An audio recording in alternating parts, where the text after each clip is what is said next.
Ganyan lang natin pag-spray mga bay. Okay lang ba na nag-spray tayo ngayon kahit ganito mga bay? Ano? May mga tubig-tubig yung dahon. Good morning mga bay. Mag-spray tayo ng saging natin ngayon at ito yung mga gagamitin natin. California Growers Foliar Fertilizer, saka itong insecticide na sniper. Tapos itong mga bay, Daitin fungicide. Ito lang tatlo yung gagamitin natin mga bay. Bali sukat nito mga bay 60 ml yung ilalagay natin.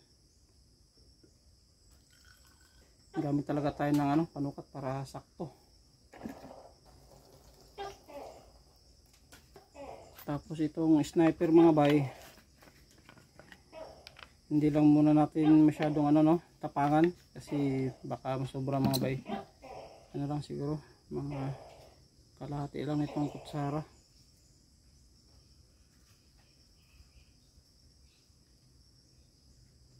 Yan, hindi masyadong mga bay na puno, hindi katulad sa durian at kakao. Tapos ito Daitin,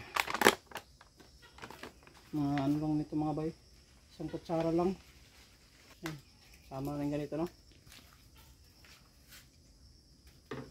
Yan lang, nakalimutan pala natin mga bay, dapat pala hinalo natin dito pala, kalimutan ko. Dito natin hinalo yung yung Daitin kasi powder.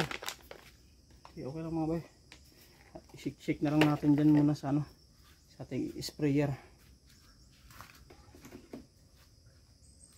Sik-sik muna natin mga bay kasi para mahalo.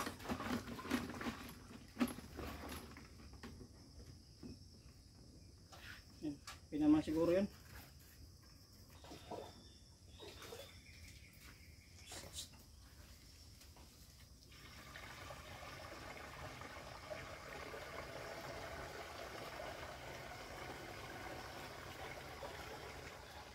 Shoutout pala dito sa mga aso namin mga bay, si Butchog tsaka Butchoy. Yan, may aso na kami dito sa aming bahay. May tagabantay mga bay pag walang tao dito.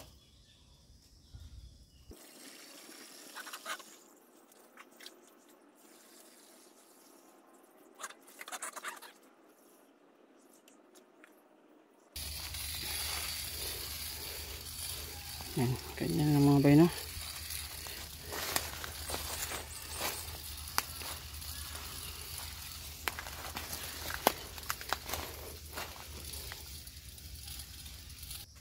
Tama kahit itong ganito mga bay, kahit lang, hindi natin masyadong basain.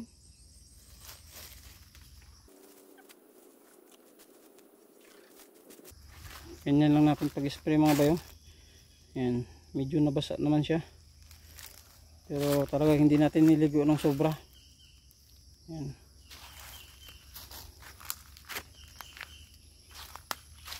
Tapos ganito pala mga bay, ito hindi pa natin na-sprayan pero may mga tubig sa dahon niya kasi kagabi umulan.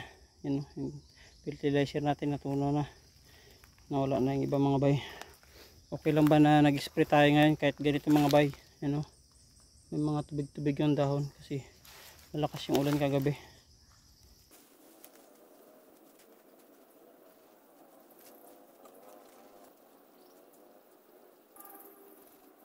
At tapos na din tayo mag-spray mga bay mabilis lang kasi ganyan-ganyan lang naman sa mga dahon at konti lang naman tong saging natin. At may napansin pala akong isa dito. Ito mga bay parang inatake ng insekto ba to or punggos yung umatake kasi nangitim dito. Yan.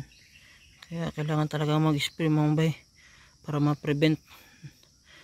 Yan yan siguro yung resulta kasi may isang bantay nakapag-spray mga bay. Itong iba wala pa naman, maganda naman mga bay. Tapos parang sabi nila every 10 days daw tayo mag-spray nito sa ating saging. Medyo pala tong saging mga bay nalakatan. Medyo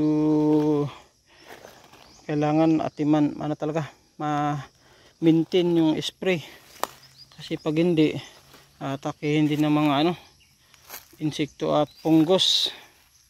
Yun yung sabi nila mga bay, every 10 days daw. Kaya siguro yun yung gagawin natin. Ngayon is June 1 na. Sa June 10 na naman tayo mag-i-spray nito. Tapos na natin dito lahat. At tanong ko din mga bay, no, kung pwede din ba lagyan ng ng sticker kapag nag-spray tayo. Kasi nakalimutan kong itanong yun kung pwede ba. Kasi katulad ngayon medyo makulimlim mga bay. Baka biglang umulan. Sayang lang yung spray natin. Hindi talaga tumalab kasi uulan kaagad. Kaya tanong ko mga bay kung okay lang ba lagyan ng ng sticker kapag nag-spray tayo dito sa ating saging na lakatan. Tapos na tayo mga bay. Pati na rin yung mga medyo maliliit pa man na mga first batch, second batch at third batch. In-spray na din natin. Kunti lang yung nagamit natin na spray. Kaya marami pa yung sobra mga bay. Lang sa ating mga durian na maliliit, i-spray din natin para hindi masayang yung natin tinimpla ito sa mga durian natin na maliliit.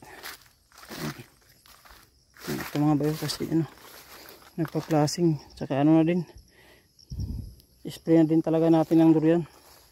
I-spray na natin yan. Itong kakao nga hindi pa tayo nakapag-spray mga bay. Ito ganda na ng mga dahon mga bay. At yan lang mga bay, nakapag-spray din tayo sa ating mga saging. After 10 days spray na naman tayo kasi yun yung sabi nila mga bay. Kaya kailangan natin gawin para hindi yung saging natin masakit, sayang. Tapos dito na naman sa kakao. Ngayon tapusin natin yung natirang spray sa ating mga maliliit na durian. Tapos siguro bukas ito na naman kakao, spray na naman tayo mga bay. At tanong pala huli mga bay, okay lang ba na kahit tanghali na tayo nag-spray ngayon kasi 9 na tayo nag-spray sa ating saging mga bay. Kasi umulan kagabi, medyo basa kasi yung mga dahon. Hinintay ko muna medyo tumuyo, yung wala na masyadong tubig yung mga dahon. Kaya tanong ko mga bay kung okay lang ba yun na medyo tanghali na tayo nag-spray sa ating saging na lakatan. At yun lang mga bay, maraming salamat ulit sa panonood. Ingat po tayo palagi.